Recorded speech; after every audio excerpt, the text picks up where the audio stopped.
मैं अवेकन करता हूँ सबसे pathetic Frank ability, water drop. सिर्फ इतना काम कि स्कूल ब्यूटी के लिप्स थोड़े मॉइस्ट कर सके। मेरे क्लासमेट्स सब मुझ पर हंसते हैं और मुझे डेड वेट बोलते हैं, इसलिए जब कॉम्बैट की बात आती है तो बिना सोचे समझे मुझे ही आगे बेट बनाकर धकेल देते हैं। लेकिन एक सेकंड बाद जो बंदा बेट होना चाहिए था वो सब कुछ चीर के रख देता है। सब इसीलिए क्योंकि मैंने अवेकन किया है सब्लिमेशन सिस्टम, जिसमें सबसे useless water drop ability transform होकर बियॉन्ड ट्रिप रैंक पावर बन गई है, the Wrath of the sea God. एक हैवी हवा में घुटन जैसा प्रेशर लेकर चल रही है, जो एक अबैंडन स्टील मिल की टूटती दीवारों से टकराकर गुजर रही है। एक जोर का धक्का मुझे आगे गिरा देता है, मेरा पैर कंकड़ पर फिसलता है और एक तेज घिसने की आवाज आती है। मैं अपना बैलेंस पकड़ता हूँ और अपने यूनिफॉर्म के फीके सफेद कफ्स झाड़ देता हूँ। मेरी नजर फैक्ट्री के पिच ब्लैक एंट्रेंस पर टिक जाती है। अंदर से कुछ ग्राउल कर रहा है, गहरी गूंजती हुई वाइब्रेशंस। कम से कम 1 डजन हो। लोएस्ट रैंक एबिलिटी यूजर्स को अपनी औकात पता होनी चाहिए, बेट के रूप में। लेटन की आराम से आती आवाज मेरे पीछे से सुनाई देती है। लिन फैमिली का यंग मास्टर और एवन मोर एक स्टाफ घुमा रहा है जो टिप्स से बेस तक सॉलिड रेड जल रहा है। उसके टिप पर नाचती हुई आग उसके होंठों के कोने पर ठंडी स्मर्क को रोशन कर रही है। Tier 2 fire element staff, top grade. सिर्फ वो स्टाफ ही एक नॉर्मल फैमिली की 3 पीढ़ियों को खिला सकता है। पाथफाइंडर यूनिट पोजीशन में है। लेटन का एक चमचा चिल्लाता है, ध्यान दो दर्पोको, यही जगह है जहां सबसे वीक लोग पहुंचते हैं। डजन स्टूडेंट्स जो कॉम्बैट असेसमेंट दे रहे हैं सेफ्टी लाइन के पीछे खड़े हैं। उनके एक्सप्रेशन समझ नहीं आते। कुछ को तरस आ रहा है, कुछ को सुकून, क्योंकि आज उन्हें आगे नहीं धकेला गया। बेचारा फ्रैंक वाटर ड्रॉप, एक ऐसी एबिलिटी जो बस पानी थूकती है। सुना है 1 महीने पहले अवेकनिंग सेरेमनी में लास्ट रैंक आया था, सीधा वैनगार्ड बेट यूनिट में भेज दिया गया। वैनगार्ड बेट यूनिट ये वो जगह है जहां लोग सिर्फ मार खाने के लिए होते हैं ताकि असली फाइटर्स बच सके। वहां सेलेक्ट हो जाना कुछ कर भी नहीं सकते। फुसफुसाहट मेरे कानों में घुसने लगती है, पर मैं सब इग्नोर कर देता हूँ। मैं अपनी जेब से एक सिक्का निकालता हूँ, जंग लगा हुआ, किनारे घिसे हुए, बार बार यूज होने से चमक रहा। मैं उसे हवा में उछालता हूँ, पकड़ता हूँ, फिर दोबारा उछालता हूँ। मेरी नजर फैक्ट्री पर नहीं बल्कि उस पेल ब्लू ट्रांसलूसेंट पैनल पर टिकी है जो सिर्फ मुझे दिख रहा है। Sublimation system status inactive, activation conditions shock points accumulated to 100%, current progress 99%, 1 month. जिस दिन अवेकनिंग सेरेमनी में मुझे फ्रैंक लेबल किया गया था तब से ये पैनल मेरी नजर के अपर राइट कॉर्नर में चिपका हुआ है। हर बार जब कोई मुझे इंसल्ट करता है, नीचा दिखाता है या मेरी इज्जत को कुचलता है, प्रोग्रेस बार थोड़ा और बढ़ जाता है। 1 महीने की ठंडी नजरें और बेइज्जती ने इसे 99% तक पहुंचा दिया है। बस थोड़ा सा और। मैं सिक्का पकड़ लेता हूं और अपनी उंगली से उसके जंग लगे सरफेस को महसूस करता हूं। मेरे होठों पर हल्का सा स्माइल आता है। लेटन सही कह रहा है। मैं मुड़कर उसकी तरफ देखता हूं। मेरी आवाज बिल्कुल कैजुअल है, जैसे लंच की बात कर रहा हूं। अंदर जो टियर 1 गैल्विन वुल्व्स हैं, मैं तुम पर भरोसा कर रहा हूं कि तुम अच्छा शो दोगे लेटन। लेटन आंखें सिकोड़ लेता है। उसे मेरी एक्सप्रेशन समझ नहीं आती। एक वीक बंदा जो अभी वुल्फ डेन में ढकेला जाने वाला है, उसे किसी को ऐसे नहीं देखना चाहिए। इतना शांत कि डर लगे। लेकिन वो एहसास आधे सेकंड में ही उसके सुपीरियोरिटी कॉम्प्लेक्स के नीचे दब जाता है। आखिर फ्रैंक ही तो हूं, एक ऐसा आदमी जो मुश्किल से अपनी उंगलियों से कुछ बूंदे निकाल सकता है। चाहे कितना भी कूल बनने की कोशिश कर लूं, ये सच नहीं बदलेगा कि मैं कुचला जाने वाला हूं। बस बकवास बंद। लेटन अपना स्टाफ पीछे खींचता है और थोड़ी से फैक्ट्री की तरफ इशारा करता है, अंदर जा। डिंग। लेटन की एक्सट्रीम नफरत डिटेक्ट हुई। Shock points +10। पैनल पर नंबर ब्लिंक करता है। अब भी 99%, कोई चेंज नहीं। मैं हल्का सा बौखला जाता हूँ। 10 पॉइंट्स बढ़ने के बाद भी बार हिलता तक नहीं। मैं पैनल के नीचे लिखे छोटे ग्रे टेक्स्ट को ध्यान से पढ़ता हूँ। पहली बार नोटिस किया है, नोट, एक्टिवेशन के लिए टोटल शॉक पॉइंट्स 10,000 चाहिए, करंट टोटल 9,910। एक्टिवेशन के लिए रिमेनिंग 90 पॉइंट्स, एक नहीं पूरे 90। मैं 2 सेकंड के लिए चुप हो जाता हूँ। बार 99% दिखा रहा है, मतलब 9,900 पॉइंट्स। अभी जो 10 मिले उसके बाद टोटल 9,910, अभी भी 90 पॉइंट्स शॉर्ट। पिछले 1 महीने के हिसाब से एक नॉर्मल इंसान की नफरत से बस 1 से 5 पॉइंट्स मिलते हैं। इवन लेटन जैसा प्रिविलेज्ड यंग मास्टर भी एक्सट्रीम कंटेम्प्ट में सिर्फ 10 देता है। इस रेट पर सिर्फ इंसल्ट से 90 पॉइंट्स लाने के लिए कम से कम 10 और राउंड्स लगेंगे। लेकिन अगर मैं सिक्का उछालता हूँ, मेरी नजर फैक्ट्री के अंदर गहराई में चमकती ग्रीन आंखों पर टिक जाती है। मेरे होठों के कोने पर हल्का सा कर्व आता है। अगर मैं कुछ ऐसा करूं जो लोगों को सच में शॉक कर दे। मूव इट, क्या कर रहा है वहां खड़ा? एक चमचा मुझे फिर धक्का देता है। मैं रेजिस्ट नहीं करता। धक्का मुझे सीधा एंट्रेंस के अंदर ले जाता है। मेरे कदम खोखले स्टील रूइन में गूंज रहे हैं। ऊपर का सीलिंग कई जगह से टूट चुका है। पेल ग्रे रोशनी पतली बीम्स में अंदर आ रही है जो जमीन पर पड़ी जंग लगी ट्रैक्स को हाईलाइट कर रही है। हवा में एक भारी गंदी स्मेल भरी हुई है। हर तरफ से लो ग्राउल्स मुझे घेर रहे हैं। 10 से ज्यादा पेयर्स ऑफ ग्रीन आईज अंधेरे में चमक रहे हैं। टियर 1 बीस्ट्स, गेल वुल्व्स, एक एक करके हैंडल हो सकते हैं, लेकिन कोऑर्डिनेटेड पैक एक टियर 2 अवेकनर को भी चीर सकता है अगर वो अकेला हो। लेटेंट अपने 4 चमचों के साथ साइड से घूमकर हाई ग्राउंड ले लेता है। वो अपने स्टाफ का बट जमीन में गाड़ देता है। आग भड़क उठती है और पूरी जगह रोशनी से भर जाती है। सबकी नजर मुझ पर लॉक हो जाती है। लेटेंट मुस्कुराता है, मुझे देखकर कहता है, डर मत, बस वहां खड़ा रह और उनका अटेंशन खींच, बाकी सब मैं हैंडल कर लूंगा। बहुत मेहरबानी लेटेंट। मैं ठंडी आयरन वॉल के अगेंस्ट खड़ा हो जाता हूँ। मेरी आवाज बिल्कुल सिंसियर है। है। पहला गेल वुल्फ मूव करता है, उसका ग्रे बॉडी एकदम स्पीड में एक्सप्लोड करता है। उसके अराउंड पेल ग्रीन कटिंग एज रैप है, सीधा मेरे गले की तरफ आ रहा है, बहुत फास्ट। मैं भागता नहीं, हाथ भी नहीं उठाता, बस हल्का सा सर टिल्ट करता हूँ। मेरी नजर उस अटैकिंग वुल्फ को क्रॉस करके दूर एक डार्क स्पॉट पर टिक जाती है। वहाँ एक फेंट एनर्जी सिग्नेचर है, केयरफुली हिडन। बीस्ट नहीं, एक इंसान, और काफी स्ट्रॉन्ग। मेरी अटेंशन वापस आती है। वुल्फ के क्लॉज मेरे गले से सिर्फ 10 सेंटीमीटर दूर है। मेरा राइट इंडेक्स फिंगर हल्का सा उठता है, एक सिंगल वाटर ड्रॉपलेट टिप पर बन जाता है, छोटा, क्रिस्टल क्लियर, बिल्कुल ordinary. Frank ability, water drop. वो ड्रॉपलेट बिना आवाज के ब्लाइंडिंग स्पीड से शूट होता है और सीधा वुल्फ के राइट आई के टीयर डक्ट पर लगता है। वुल्फ का सर झटके से पीछे जाता है। रिफ्लेक्स की वजह से वो लास्ट 10 सेंटीमीटर्स में डायरेक्शन लूज कर देता है। उसका स्कल मेरे पीछे वाली आयरन वॉल से टकराता है और वो तुरंत बेहोश हो जाता है। पूरा सीन 1 सेकंड से भी कम में खत्म हो जाता है। अंधेरे में छिपा एनर्जी सिग्नेचर एक पल के लिए हिलता है। मेरी हियरिंग शार्प है। मैं एक हल्की सी आवाज सुनता हूँ, एक औरत की ठंडी और क्लियर आवाज, जिसमें हल्का सा सरप्राइज है।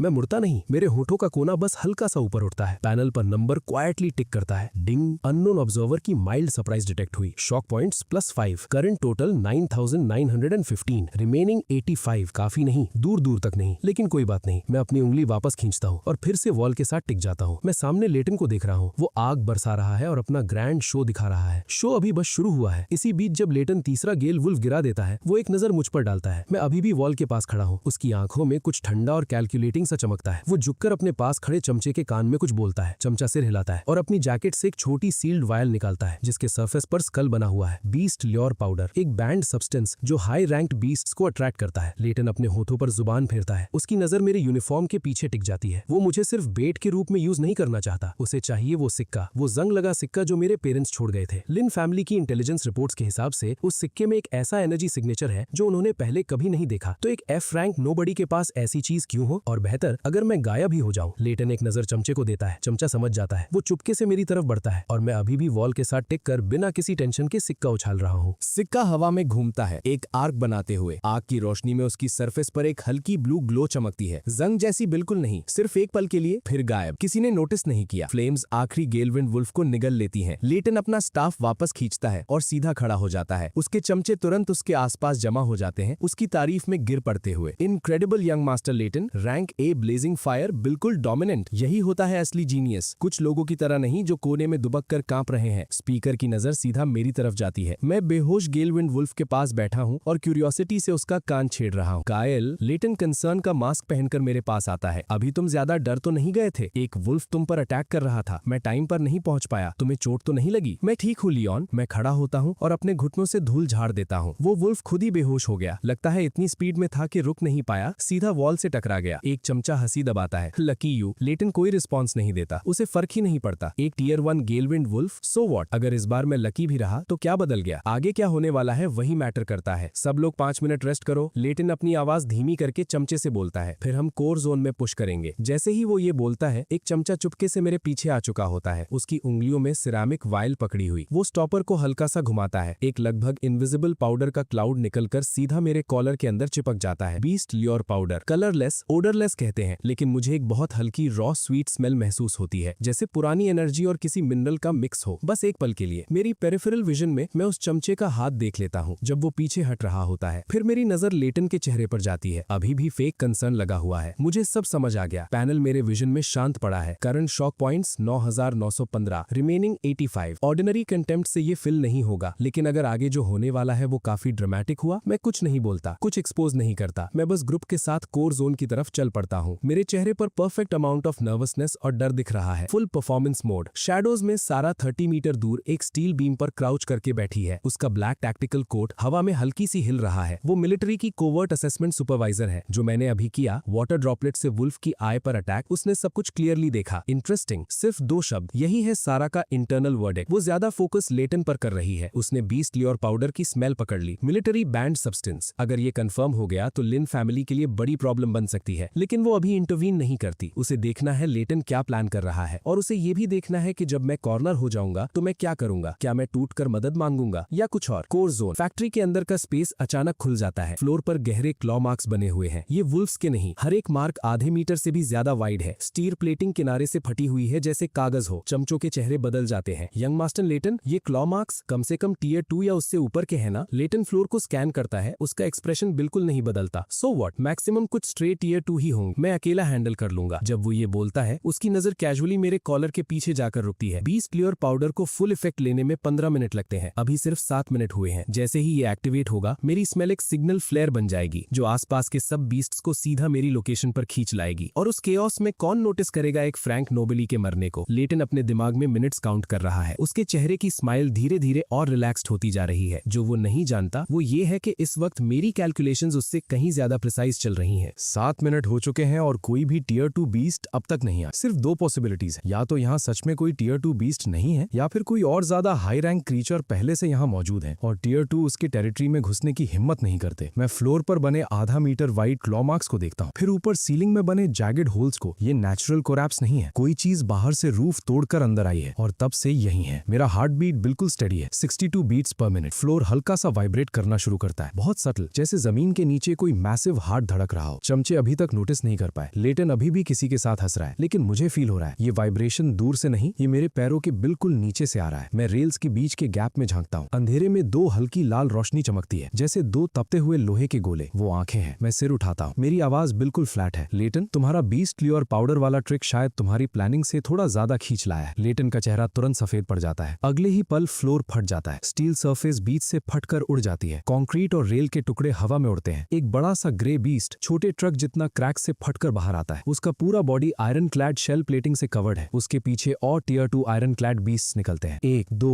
3 सिर्फ 5 सेकंड में 12 आयरन क्लैड बीस्ट जमीन तोड़कर बाहर आ जाते हैं और पूरे कोर जोन को रबल बना देते हैं। हर एक का टारगेट मैं हूँ, या सही बोले तो मेरे कॉलर पर चिपका बीस्ट क्लियर पाउडर। ओह गॉड, चमचे पीछे हटते हुए गिरने लगते हैं। लेटन का चेहरा फायर लाइट में बिल्कुल सफेद हो जाता है। उसने सोचा था 3 या 5 टियर 2 बीस्ट आएंगे, बस इतना केओस कि एक बंदा क्वाइटली हटाया जा सके, लेकिन 12? ये क्वाइट रिमूवल नहीं, ये फुल डिजास्टर है। सब पीछे हटो, लेटन चिल्लाता है। वो अपना स्टाफ जमीन में घुसा देता है और एक फायरवॉल खड़ी हो जाती है जो टेम्परेरीली स्टैम्पीड को रोक लेती है। चलो, वो मुड़कर भागता है। चारों चमचे तुरंत उसके पीछे भागते हैं। कुछ 10 कदम बाद लेटन मुड़कर मुझे चिल्लाता है, रुक जाओ, मैं बैकअप लाता हूँ। एक्टिंग अच्छी है, लेकिन उसके पैर 1 सेकंड के लिए भी स्लो नहीं होते। मैं वहीं खड़ा रहता हूँ, उन्हें कॉरिडोर में गायब होते देखता हुआ। मेरा एक्सप्रेशन बिल्कुल ब्लैंक है। फायरवॉल ऑलरेडी फेड हो रही है, मैक्सिमम 5 सेकंड में खत्म। मैं भागता नहीं, मुझे चाहिए शॉक पॉइंट्स। Current 9915, remaining 85। मुझे ऐसा ऑडियंस चाहिए जो सच में शॉक हो सके। मेरी नजर 30 मीटर दूर स्टील बीम पर जाती है। वो हिडन एनर्जी सिग्नेचर अभी भी वहां है और आयरन क्लैड बीस्ट्स के आने के बाद उसकी पल्स नोटिसेबली फास्ट हो गई है। वो बंदा या लड़की टेंस है, डिसाइड कर रहा है इंटरवीन करे या नहीं। काफी है। मैं अपनी उंगलियां फ्लेक्स करता हूँ और आसपास का टेरेन स्कैन करता हूँ। रस्टेड रेल्स, हाफ टूटा पिलर्स और आधा गिरा सीलिंग। रेल्स की सरफेस पूरी तरह जंग से भरी है, friction almost zero. Pillars shock wave से ऑलरेडी अनस्टेबल है। सीलिंग का होल बीस्ट क्लस्टर के थोड़ा ऊपर लेफ्ट में है, कभी भी डेब्रिस गिर सकता है। Frank water drop specs, max 200 ml, range 2 metre, 200 ml पानी VS 12 आयरन क्लैड बीस्ट्स। सीधा अटैक करूं तो उन्हें खरोच भी नहीं आएगी, लेकिन मैं कभी हेड ऑन लड़ने वाला था नहीं। फायरवॉल खत्म होती है, सारे 12 बीस्ट्स एक साथ चार्ज करते हैं। आयरन हूव्स जमीन तोड़ते हुए सीधा मेरी तरफ बढ़ते हैं। मैं आंखें खोलता हूँ, मैं पीछे नहीं हटता, मैं राइट स्टेप लेता हूँ। मैं एक गिरे हुए स्टील क्रॉस बीम पर लैंड करता हूँ और रन करना शुरू करता हूँ। भाग नहीं रहा, फ्रेमवर्क के ऊपर से रन कर रहा हूँ, बीस्ट्स के फ्लैंक के पास वाली रेल लाइन की तरफ। मेरा रूट बिल्कुल प्रिसाइज है, जैसे सर्जरी। हर स्टेप बीस्ट्स के विजन के ब्लाइंड स्पॉट के एज पर लैंड होता है। 3 सेकंड में मैं रेल सेक्शन तक पहुंच जाता हूँ। दोनों हाथ एक साथ ऊपर आते हैं। मेरी 10 उंगलियों के टिप से एक साथ पानी की बूंदें निकलती हैं। मेरी एबिलिटी का हर लास्ट ड्रॉप इस मोमेंट में निकल रहा है। फायर नहीं, कोटिंग। बूंदें फैलकर एक पतली वाटर फिल्म बनाती हैं, एग्जैक्टली 3 रेल सेक्शंस पर जहां से बीस्ट्स को गुजरना ही पड़ेगा। एक ऑलमोस्ट इनविजिबल लेयर, लेकिन काफी है। पहला आयरन क्लैड बीस्ट का आयरन हूफ जैसे ही उस वाटर कोटेड रेल पर पड़ता है, जंग लगी स्मूथ सरफेस और पानी मिलकर फ्रिक्शन को ऑलमोस्ट जीरो कर देते हैं। 3 टन का बीस्ट फुल स्पीड में ग्रिप लूज कर देता है। उसका बॉडी जोर से साइड में झटका खाता है और उसकी मोमेंटम उसे सीधा एक ऑलरेडी अनस्टेबल सपोर्ट पिलर में दे मारती। बूम! पिलर बेस से टूट जाता है और उसके ऊपर वाला सीलिंग बीम भी साथ गिरता है। टन्स ऑफ स्टील फ्रैगमेंट्स ऊपर से गिरकर सीधा सेकंड और थर्ड बीस्ट्स पर क्रैश करते हैं जो पीछे चार्ज कर रहे थे। Chain reaction. चौथा बीस्ट दूसरे वाटर फिल्म सेक्शन पर फिसलता है। 5वां और 6ठा उसके पीछे टकराकर एक पाइल बना देते हैं। बाकी बीस्ट्स अपने ही साथियों के बॉडीज से ब्लॉक हो जाते हैं। आर्मर्ड शेल्स के टकराने की गरज पूरी फैक्ट्री में गूंज उठती है। 5 सेकंड्स, सिर्फ 5 सेकंड में 12 टियर 2 आयरन क्लैड बीस्ट्स का चार्ज डिसमेंटल हो जाता है, सिर्फ 200 ml पानी से। शैडोज में बीम पर बैठी सैरा सीधी खड़ी हो जाती है। उसके हाफ जो ब्लेड पकने हुए हैं दबाव से सफेद पड़ गए हैं। उसके होंठ हल्की सी खुल जाते हैं। उसकी प्यूपल्स एक्सट्रीम श्रिंक हो जाती हैं। फ्रैंक, वाटर ड्रॉप, तुमने ये किया? ये कॉम्बैट नहीं है, ये बैटलफील्ड कंट्रोल है, वो भी स्वीप लेवल का। उस पल जो फील होता है वो माइल्ड सरप्राइज नहीं, प्योर ओवरवेलमिंग शॉक है। पैनल पर नंबर्स पागल हो जाते हैं। Ding! Extreme shock detected from unknown observer. Shock points +80। Current total 9995। Remaining 5। सिर्फ 5 पॉइंट्स ऑफ। तभी मुझे फुटस्टेप सुनाई देते हैं। लेटन वापस भाग रहा है। कोई कॉन्शियस चांस नहीं जगी। वो कॉरिडोर जहां वो भागा था अब गेलविंड वुल्फ्स के एक और पैक से ब्लॉक हो चुका है, जो 20 ल्योर पाउडर की स्मेल से अट्रैक्ट हुए। दोनों तरफ से फंसकर उसके पास वापस आने के अलावा कोई ऑप्शन नहीं। लेटन कोर जोन में घुसता है और सामने का सीन देखकर उसका दिमाग फ्रीज हो जाता है। 12 आयरन क्लैड बीस्ट एक यूजलेस रेकेज की तरह पड़े हैं और मैं उनके बीच बिल्कुल ठीक खड़ा हूँ, एक जंग लगा सिक्का उछालते हुए। मैं मुड़कर उसकी आंखों में देखता हूँ। मास्टर लेटन, मैं हल्का सा मुस्कुराता हूँ। बैकअप कहाँ है तुम्हारा? उसके होंठ कांपते हैं। उसका दिमाग एक्सेप्ट ही नहीं कर पा रहा जो वो देख रहा है। तो ये कैसे? वो सेंटेंस कंप्लीट भी नहीं कर पाता कि जमीन फिर से हिलती है, इस बार दूर से नहीं, सीधा हमारे नीचे से। 12 आयरन क्लैड बीस्ट्स के नीचे और गहरा अंदर से एक सफोकेटिंग क्रिम्सन एनर्जी ब्लास्ट होती है जो क्रैक से बाहर फूट पड़ती है। आखिरी बचा सीलिंग सेक्शन नीचे से एक मैसिव क्रिम्सन हाथ तोड़ देता है। डेब्री तूफान की तरह गिरती है। एक बड़ा सा ब्लैक शैडो ऊपर के होल से गिरकर जमीन पर लैंड करता है। इंपैक्ट से सब हिल जाते हैं। 5 मीटर लंबा, पूरा body rough dark red skin से कवर्ड, क्रिम्सन आंखें बिना प्यूपिल के, सिर्फ शुद्ध हिंसा। Tier 3 peak lord class beast, blood rage ape, इस रूइन का असली रूलर। लेटन का स्टाफ उसके हाथ से गिर जाता है। वो झुककर उठाना तक भूल जाता है। ब्लड रेज एप अपना सर झुकाता है। उसकी लाल आंखें रूम स्कैन करती हैं। फिर वो अपना हाथ बढ़ाता है और सबसे पास वाले चमचे को पकड़ लेता है। चिल्लाने का टाइम भी नहीं। उसकी मुट्ठी बंद होती है और एक गोल्डन मिस्ट फटकर बाहर निकलती है। लेटन फाइनली चीखता है, एक टूटती हुई आवाज। मैं 15 मीटर दूर खड़ा हूँ, इस 5 मीटर के मॉन्स्टर को देखते हुए। पैनल पर नंबर्स ब्लिंक कर रहे हैं। Current shock points 9995, remaining 5। मेरा हार्ट बीट अभी भी 62 बीट्स पर मिनट। मेरी उंगलियों पर सिक्का घूम रहा है। एक ब्लू लाइट फ्लिकर होती है। ब्लड रेज एप की नजर सीधा मुझ पर लॉक हो जाती है। वो किसी को रिएक्ट करने का टाइम नहीं देता। दूसरे चमचे को पकड़कर सीधा रेल्स पर पटक देता है। 2 रेल्स सीधा टूट जाती हैं। आखिरी 2 चमचे फाइनली टूट जाते हैं और भाग पड़ते हैं। ब्लड रेज एप हल्का सा सर टिल्ट करता है और लेफ्ट वाले को चूज करता है। एक स्टेप, 15 मीटर इंस्टेंटली कवर। उसका हाथ नीचे गिरता है। जमीन 2 मीटर गहरा क्रेटर बनाकर फट जाती है। फिर वो मुड़ता है। उसकी क्रिम्सन आंखें लेटन पर टिक जाती हैं। नहीं, मेरे पास मत आ। लेटन के दांत कांप रहे हैं। उसके स्टाफ की फ्लेम्स उसके हाथ से ज्यादा हिल रही हैं। उसे पता है भागना बेकार है। मैं लिन फैमिली का एयर हूँ। लेटन चीखता है। वो अपना स्टाफ ऊपर उठाता है और अपनी सारी स्पिरिचुअल एनर्जी उसमें डाल देता है। एक 2 मीटर वाइड आग का ब्लास्ट सीधा ब्लड रेज एप के चेस्ट पर जाता है। ले ये। धुएं के हटने के बाद ब्लड रेज एप बिल्कुल वैसा का वैसा खड़ा है। उसके डार्क रेड स्किन का रंग तक नहीं बदला। वो अपने चेस्ट को देखता है, फिर लेटन को। उसका एक्सप्रेशन कह रहा है बस इतना ही। लेटन की प्यूपल्स सिकुड़ जाती हैं। ब्लड रेज एप अपना पैर उठाता है और नीचे मारता है। स्टाफ टूट जाता है। लेटन का राइट हैंड उसके साथ जमीन में दब जाता है। मेरा हाथ। लेटन चीखता है। उसका पूरा बॉडी हिल रहा है। गरम लिक्विड उसकी पैंट में फैल रहा है। हवा में एक तीखी बदबू फैल जाती है। ब्लड रेज एप दूसरा हाथ उठाता है और उसके सर पर मारने वाला होता है। तभी एक आइस ब्लू लाइट 30 मीटर दूर स्टील बीम से फटकर निकलती है। सारा अपनी हाइडिंग स्पॉट से जंप करती है। उसका ब्लैक कोट हवा में फैलता है। दोनों हाथों में विरो ब्लेड्स पकड़कर वो सीधा ब्लड रेज एप की स्पाइन पर फुल फोर्स से अटैक करती है। S rank ability Frost cleave. Blades लगते ही उसकी बैक पर फ्रॉस्ट जमता है, फिर रुक जाता है। सारा को एक टेरिफाइंग रिबाउंड फील होता है। उसके हाथों में तेज दर्द शूट करता है। गोल्डन एनर्जी ब्लेड से टपकने लगती है। 2 एस रैंक विरो ब्लेड्स फुल फोर्स में और रिजल्ट सिर्फ एक हल्की सी सफेद लाइन जो मुश्किल से दिखती है। टियर 3 पीक लॉर्ड के लिए कुछ भी नहीं। ब्लड रेज एप अपना सर घुमाता है। एक हाथ साइडवेज स्विंग करता है। सारा ब्लेड्स क्रॉस करके ब्लॉक करती है। धड़ से आवाज आती है। उसका बॉडी हवा में उड़कर 30 मीटर दूर फर्नेस रैकेज में जा टकराता है। आयरन वॉल उसके बॉडी के शेप में डेंट हो जाती है। वो नीचे गिरती है। दोनों घुटनों पर ब्लेड्स जमीन में घुसी हुई हैं, जिनसे वो मुश्किल से खड़ी है। उसके मुंह के कोने से गोल्डन ब्लड बह रहा है। एक मिलिट्री एस रैंक एलीट, एक ही स्ट्राइक में क्रिटिकल। डेस्परेशन सबके दिल में पिघले हुए लोहे की तरह भर जाती है। ब्लड रेज ए फिर से अपने ओरिजिनल टारगेट की तरफ मुड़ता है। मैं अभी भी 15 मीटर दूर वहीं खड़ा हूँ जैसे पहले था, आयरन वॉल के पास। सिक्का मेरी उंगलियों पर घूम रहा है। Heart beat 62। पैनल पर नंबर्स शांत चमक रहे हैं। 9995, रिमेनिंग 5। मैं सर उठाता हूँ। मेरी नजर एप को क्रॉस करके सारा पर जाती है। उसकी आइस ब्लू आंखों में एक इमोशन है जो मैं पहचानता हूँ। फियर नहीं, डिफाइंस। वो हेल्पलेस डिस्पेयर जब सब कुछ देकर भी कुछ चेंज नहीं होता। रन। सारा मुश्किल से एक शब्द बोल पाती है। ब्लड रेज एप ऑलरेडी मेरी तरफ एक स्टेप ले चुका है। मैं सिक्का पॉकेट में डाल देता हूँ। अपने यूनिफॉर्म से धूल झाड़ता हूँ। आसान। मेरी आवाज ज्यादा लाउड नहीं है, लेकिन हर आवाज को कट करते हुए क्लियर सुनाई देती है। मैं आयरन वॉल के पीछे से बाहर आता हूँ और सीधा ब्लड रेज एप की तरफ चल पड़ता हूँ। सारा की प्यूपल्स वाइड हो जाती हैं। एक एफ रैंक सीधा टियर 3 पीक लॉर्ड की तरफ चल रहा है। उस पल उसकी सारी ट्रेनिंग, सारे इंस्टिंक्ट्स, हर बैटलफील्ड का लेसन, कुछ भी इस सीन को एक्सप्लेन नहीं कर पाता। उसका दिल एक बीट स्किप करता है, फिर जोर से धड़कता है। पैनल का लास्ट नंबर टिक करता है। डिंग। सारा की एक्सट्रीम डिस्पेयर डिटेक्ट हुई। Shock points +50। Current total 10,045। Activation condition complete. Sublimation system officially activate हो गया। पेल ब्लू पैनल मेरी आंखों के सामने फट पड़ता है। हर जगह गोल्डन लाइट, और जैसे ही वो गोल्डन लाइट फैलती है मेरी पूरी विजन उसमें डूब जाती है। सब्लिमेशन सिस्टम ऑफिशियली एक्टिवेट हो गया। होस्ट की current ability frank water drop. Available sublimations 1। Consume 1000 shock points to sublime frank water drop. मैं एक सेकंड भी नहीं सोचता, सब्लाइम जैसे ही थॉट आता है, पैनल पर लिखा फ्रैंक वाटर ड्रॉप